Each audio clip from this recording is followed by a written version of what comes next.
Mahalagang pagtuunan ng pansin ang personal hygiene para sa ating kalusugan. Sa pagligo araw-araw, nakakaiwas sa mga skin diseases gaya ng ringworm, scabies, sweat fungi at marami pang iba. Sa paghuhugas naman ng kamay, dapat idamay rin ang mga kuko.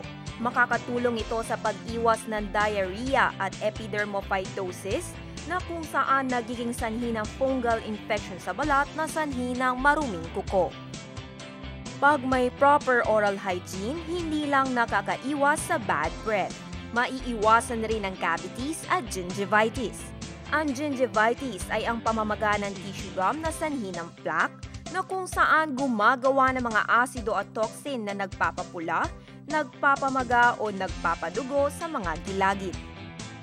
Mula ulo hanggang paa, ugaliin ang personal hygiene. Isa itong mahalagang disiplina sa pangangalaga sa sarili.